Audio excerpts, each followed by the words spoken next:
You got a marriage on the rocks and it's starting to suck. You got some intimacy issues and your sex life stuck. Put yourself in the hands of Mrs. Jessica Weeks. She's got all the marriage hacks, tips, tricks, and tweaks. She's bringing truth about marriage, laying myths to rest. Taking on the hard topics no one else will address. Put your earbuds in and listen up real close. Be here every single week and make sure you take notes. For some expert advice way beyond common sense. Take your everyday marriage to a marriage of confidence.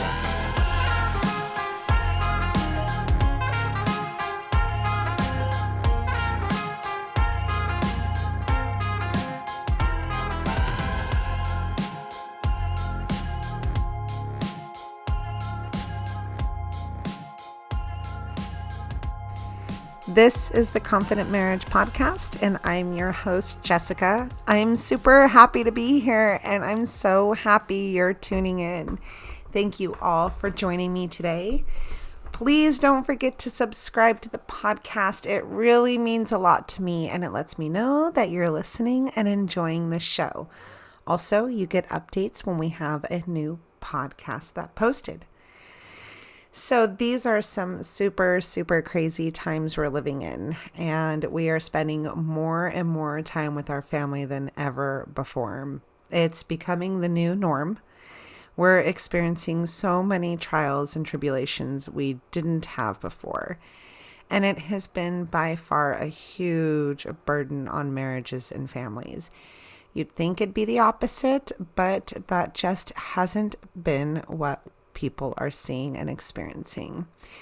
Please take the time to go back and listen to the other podcasts and try to be the exception to the outcome of our circumstances, and not like many marriages and families that are going through so much right now. Don't give in to the situation. Use it as an opportunity to better yourself, your marriage, and your family. Please do also always ask me questions and let me know if there is a topic you'd like to hear. I promise you, this isn't the typical show where I'm going to ignore your request. How do you contact me? Well, that is easy. You can visit my website at www.theconfidentmarriage.com and email me from there. You can like and follow us on our social media platforms. Facebook is The Confident Marriage, Twitter, The C Marriage Show, and Instagram at The Confident Marriage. So if you guys didn't know, that incredibly sexy, hot guy who was rapping at the beginning of the show is my husband. And he has wiggled his way into my podcast, being a permanent part of it. So as we talk today, he's going to be stepping in with some of his knowledge and experience. And he's got good things to say, so hear him out. I'm like herpes, you can't get rid of me once you got me. This episode, we're going to be talking about blended families. Step parenting is super hard, huh, Sean? Yeah, it's been a struggle. Yeah. So I have a 15-year-old daughter from a previous marriage, and Sean has had to step into the role of a stepdad. And we know firsthand how incredibly hard it is on a marriage, and it tests limits between parents in ways that we never thought it would or could. We don't really realize how much this impacts our relationship with our spouse until we're in the full throes of a blended family. Then, really, and just then, do we see the full force of the challenges, the disagreements, and the level of difficulty being a step parent is. But also, as a parent, and I know this firsthand, while watching your spouse with your child, it's not just a challenge for the adults, but the children. It definitely builds on the challenges all around, and also having to balance the children, the relationship, and parenting, it can be pretty overwhelming. A lot of kids go through a very difficult time adjusting to a step parent. Having to understand and learn a new adult, testing their limits, learning what to expect is really hard for a child. Having someone parent them when naturally they aren't their parent, the feelings of their biological parent being replaced or maybe even not present at all, is emotionally difficult for a child to settle with. Especially for a child who isn't able to identify all that mess going on inside them. So if as parents and as adults, if we step back and take a logical look at how difficult this is for the kids, we just might start to have a better understanding as to why this is one of the most challenging parts of a marriage and often can even be traumatizing for children. Now, I know that this has led to a lot of arguments between Jessica and myself. When I came into the marriage, I'd never been a parent before. And I came in as a step-parent instantly to a 9-year-old, which was a lot easier than being a step-parent to a hormonal 15-year-old girl. Young woman. Girl.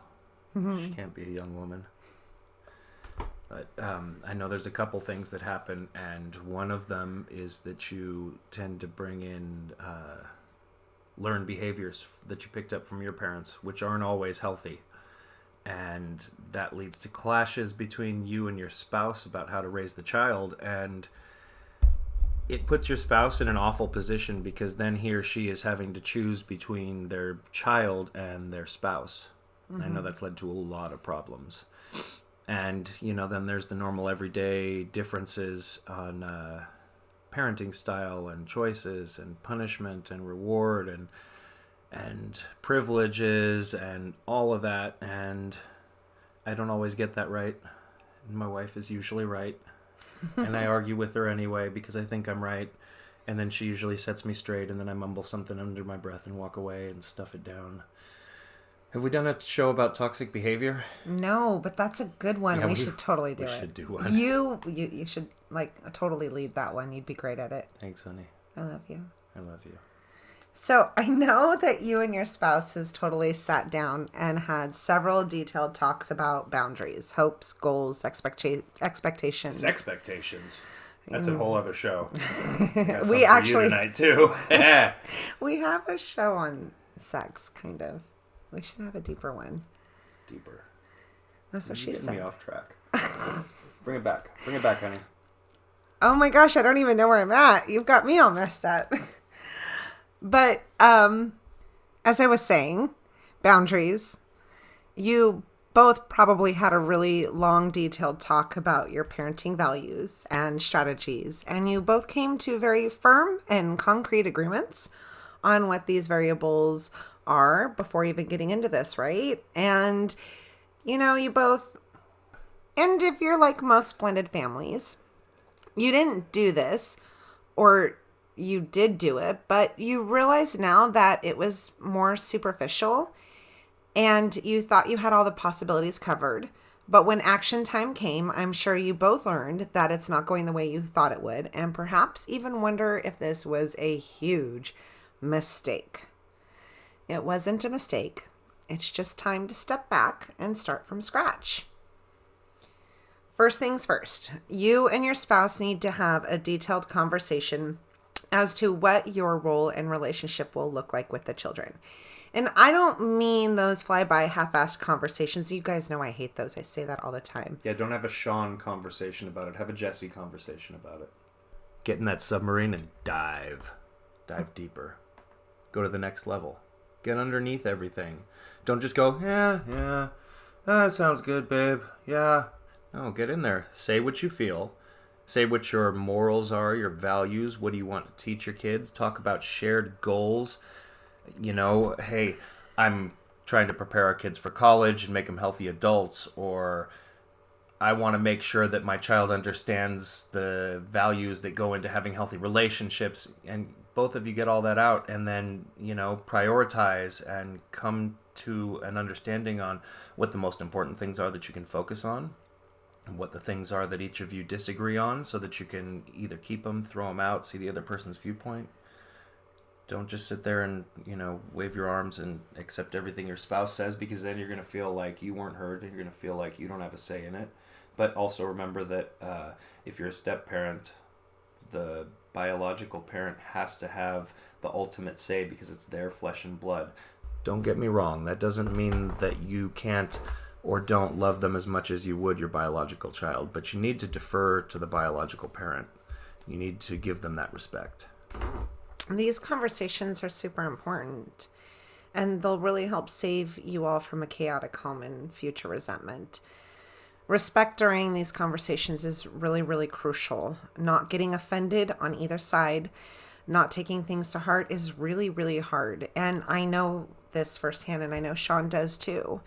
However, you cannot let it start an argument or cause more problems, more resentments towards each other, because it's not going to help anything, nor will it lead to any real solutions. You're just going to be caught up in a cycle. And before we move on too, if you're the step parent coming in and you have no experience, as I did, don't be afraid, and this is something I didn't do, don't be afraid to draw on the experience of the parent who's been there and who's learned how to be a parent, and draw on what they've learned. Ask them. They have the experience. They know their child.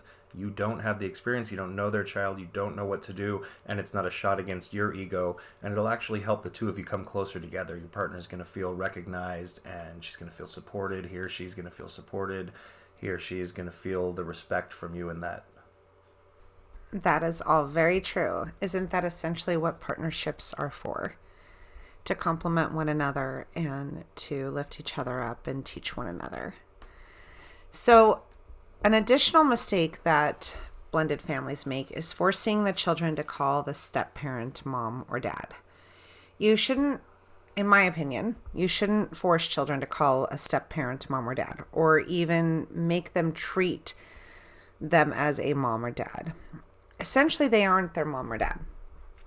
And as hard as it is, sometimes they may never be that child's mom or dad in their eyes. In some cases, this can be pretty traumatic for children. You've got to allow the child the space and time to figure out where they fit in with your partner and how. Remember, this is a whole new relationship that's got to bloom, to take place. You can't just walk into a relationship with another person and just get married and done. That's it. Well, it's the same thing with parenting. There's got to be a transition period. There's got to be a learning of one another. There's got to be a bond created. There's got to be an understanding of one another, and that takes time. Don't force it to be so just because they put a ring on your finger and you on theirs. Now, that's not to say that you can't call a step parent mom or dad. It's got to be something that comes on its own, though, not something that can be forced. That can be very confusing, especially for small children. Wait, daddy's here, but I have daddy over here, and it can also lead to resentments, feelings of trying to replace mom or dad. So by all means, if it's comfortable for the child and it's comfortable for the parents, and even if there's an amicable relationship with the other biological parent to be included in that, if no one has a problem with it, I don't see a problem with it. So my wife's stepdad and mom have, he has kids, and so my wife's mom is their stepmom, and they call her mom, and everybody's okay with it, and there's not a problem there. But I don't think they were forced to. It came about on its own. Now, my stepdaughter, she's always called me Shawnee. She doesn't call me dad. She doesn't call me stepdad. She calls me Shawnee, and that's fine. And it's got to be something that is comfortable for everybody so that relationship can grow naturally. You don't want to try to force anything. It doesn't ever work. You've got to allow the child the opportunity to respectfully and safely talk about their feelings and what they're comfortable with. I know this sounds foreign because they're children, and the common belief is that they don't know what they're comfortable with, and they don't know what they want, and they don't know what's right. And while this can be very true, it doesn't hurt to bring the child into the conversation and get a feel for where they stand. It will certainly allow the child the option to open up their heart and mind to be more open to this person being in their lives, especially when you're getting pushback from the child. Now, this doesn't mean that the child calls the shots, right? It just means that they're treated like a human being, as they are, and they're able to express what they're comfortable with and what they're really not. You and your spouse can totally take it from there, and having a private conversation between the both of you as to how much and what of what the child said you're willing to implement into your discussion and your own wishes as parents. This actually creates a much deeper and better relationship between the step-parent and child in the long run. It allows them both to make the relationship their own, special, unique. It also gives room for the step-parent and the child to make their own special names for each other, as Sean had mentioned, and find places in their heart for one another instead of forcing something on them that doesn't feel comfortable or right or either. And often, if you allow this to happen naturally, the relationship becomes closer, more bonded, it's more organic and more deeper than it could have been any other way. You're doing yourself a disservice by trying to force something. And so Sean talked about the other biological parent. And so we're going to kind of jump in on that, because that is really an important part of being a step parent, is where you're at with the other mom or dad. Essentially, you're the third wheel. It really, really sucks. And I don't think a lot of people really want to admit to that fact. But the truth is that you are. And you have to understand that. There is a sense of possession over your child. And no matter how healthy of a person you are, there's always going to be a little bit of jealousy, a little bit of anger, a little bit of resentment, especially if the marriage didn't end on their terms and it wasn't something they wanted. And now here this person is pretty much, quote unquote, taking their place. So being respectful of the other parent is going to really open up doors, not just for you and your spouse, but for you and the child. And you'd be surprised if you can create a very well-balanced, healthy friendship with the other parent.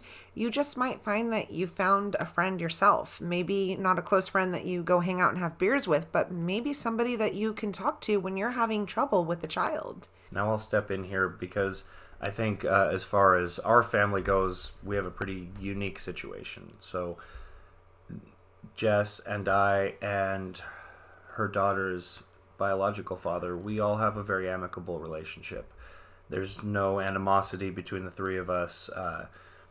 Jess's marriage didn't exactly end on good terms, but they were able to remain friends. And him and I have a pretty good relationship when it comes to parenting the kids and having to make decisions. And I think that's a unique situation in this day and age. It's usually the other way around, and I can speak on that too because I've experienced it the other way around as the child. And my parents had a real nasty divorce, and there was a lot of animosity, especially from my mom towards my dad and from my mom towards my stepmom, and that led to a lot of animosity projected from her through me towards my stepmom, and led to a lot of problems that took years and years to resolve. I love her to death now, my stepmom. But if you can have that amicable relationship, and it doesn't need to be friendly where we're all going to the fair together like our family is, but if you can at least communicate with the other parent and all get on the same page, it's infinitely better for the child, infinitely better, because it causes so much inner turmoil for that child, seeing the parents fighting, feeling like the cause of it, hating the step-parent, not wanting to hate the step-parent, hearing vitriol from one parent about the other. It can tear a kid apart. That's very true. And as Sean said, he speaks on that as a child who came from that kind of environment. So he firsthand knows the push and pull feeling of being in a situation like that. And I don't know, am I speaking for you when I say that was pretty traumatic? It was very traumatic. And don't get me wrong, doesn't mean I don't get pissed off at her ex-husband and that there aren't arguments and fights, but we have very good communication, and we at least are all on the same page, and no matter what's happening, we can always come to an agreement, and it's a blessing for our daughter that we can all get along. This is alone a game changer for everyone. It really is. So try and find ways to create this relationship with the other parent. You don't have to be best friends with them. Right. Just need to be able to communicate and come to an understanding. Exactly. So speaking of game changers, let's talk about looking for ways to connect with a child, which is not something that people typically think of when they think of being a step parent.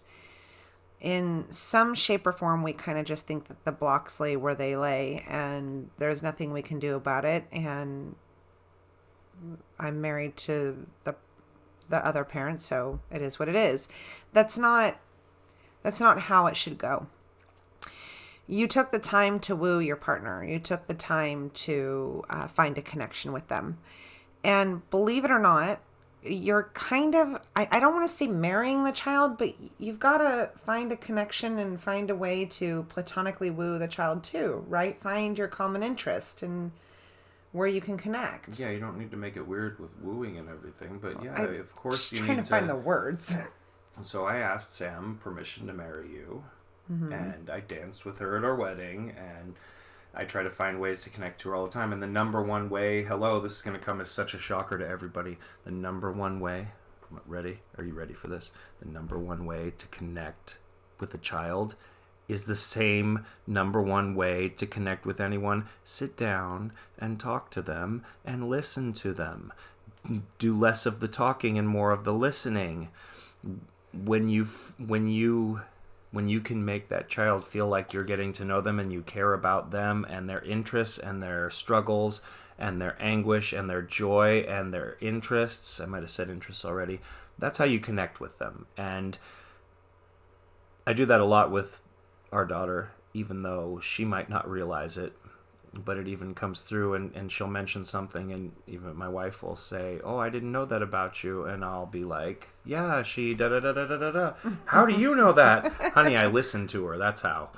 So people like to talk. They like to talk about themselves and they love it when people listen to them. Yes, and it really does build trust and love and a bonding relationship. And it's truly going to be the pivotal point for the both of you. Finding ways that you can accomplish this with your stepchild is really important to how the child connects with you, and it makes parenting them a whole lot easier. Finding activities, common interests, like Sean had mentioned, hobbies that the two of you can do. Maybe take them to run errands with you and stop for ice cream and make it a new tradition for the two of you. Even if it's just sitting and talking to them, like Sean mentioned, really getting to know them and them to get to know you as well. I mean, really, children are just like little adults in the sense that they have their own personalities, their own interests, their own dislikes. And you might learn that that little kid has quite a bit of depth to them. This is quite possibly one of the most important things that you could do for your marriage and your relationship with a child. So this isn't to say that pushback is never going to be a factor with a child. No matter how close you are or how good the relationship, it is innate, biological, not personal. It's going to happen. Especially if they're a teenage girl. Yes. No offense, ladies.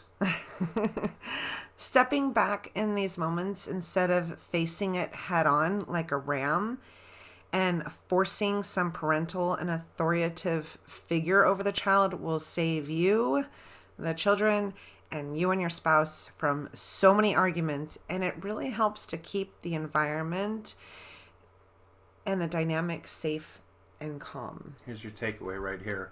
Something easy to remember.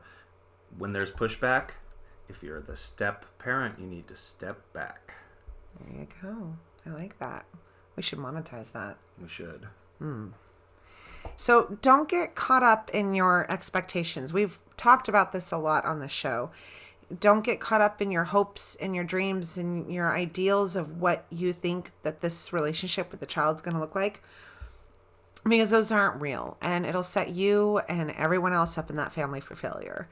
Accept what is and work towards healthy communication around the home between you and your spouse and you and the kids.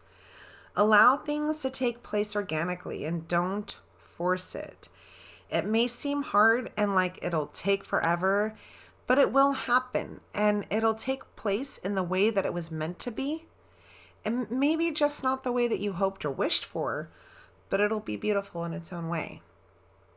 For the step parent, remember, you're a person, and so are the children. Sometimes we just don't like people.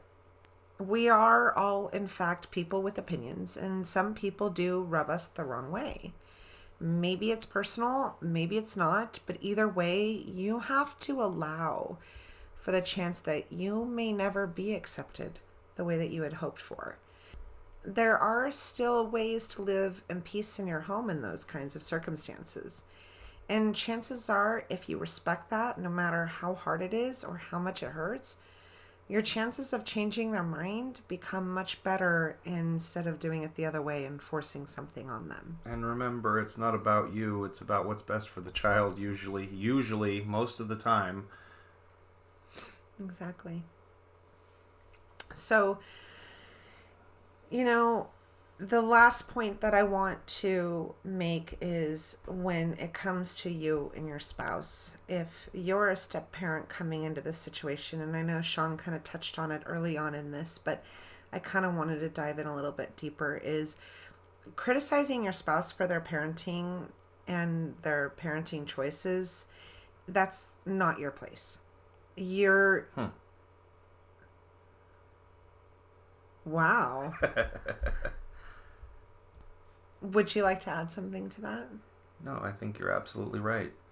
And, just to bring it back before she rips my head off here, don't talk about differences in parenting in front of the kids. Stop whatever you're doing. If there's a disagreement, just stop whatever you're doing and talking about. Go somewhere where the kids aren't. Talk it over, then come back and present a united front. Yeah. Don't do that me against you, us against them kind of thing. If you have a stepchild who's resentful for whatever reason, they're going to take that and think that they can, now it's me and mom or me and dad against the one that I'm resentful for, and we can gang up on them, and that'll deflate a step-parent and make them feel left out and hurt. And, it could happen the other way around too. The child can feel ganged up on if you're discussing stuff like that in front of them. And I mean, frankly, they don't have any place hearing about it. They don't have a say in it per se. I know that sounds kind of harsh, but just talk about it away from them. Come back and present it as both your idea. Both of you are doing it. Yeah. One of you might have to swallow a little pride in it, but be united. Be united, exactly.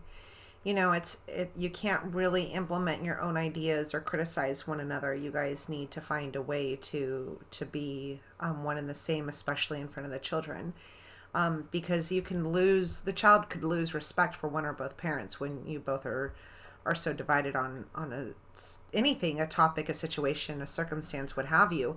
And that's why, even though maybe you don't agree, you need to come. You need to act like you are. You need to save face.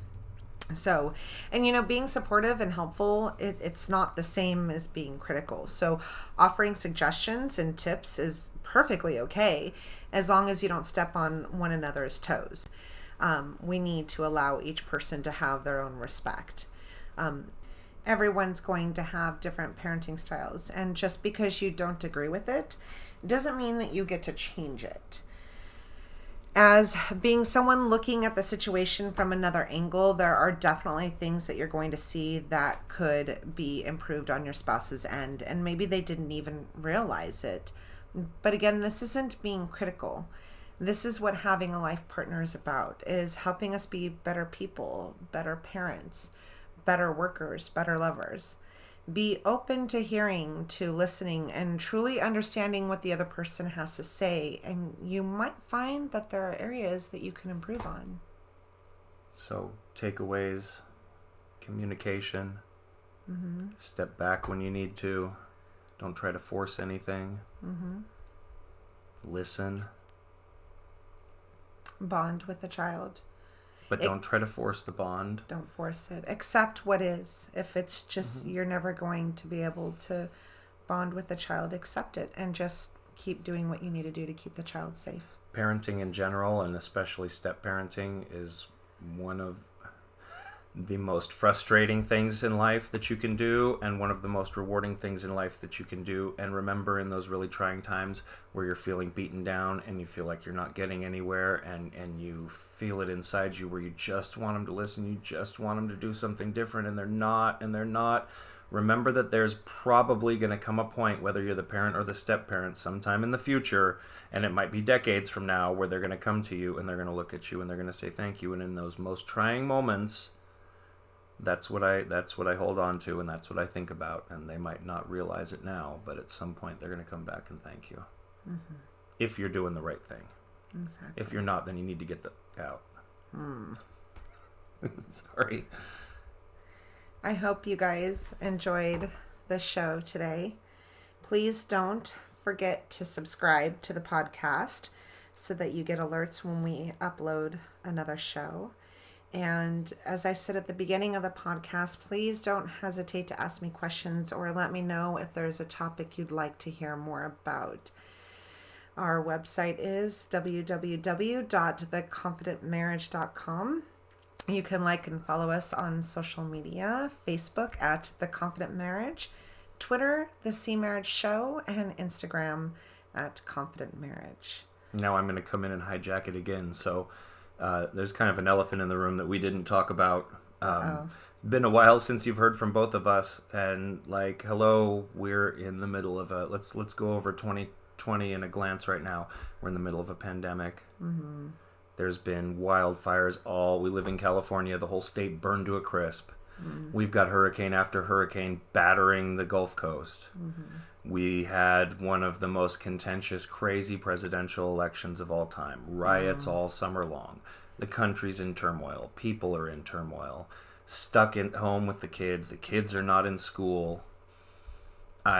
It hit home for us. It's hit home for us a couple times. I'm even right now on the tail end of a 14-day quarantine because someone at my work tested positive for coronavirus, and I worked pretty much within 2 feet of him for a whole day before we found out he was positive. I'm thankfully negative, but it's hitting everybody. Don't hesitate if you need help, whether it's with marriage or with anything, or you just need someone to talk to reach out to Jessica, because she really can help, and she's been through almost all of it, and we just want to wish everybody well. It's going to be over at some point, but we wish you all health and safety out there. Thank you all for listening. Stay healthy and well.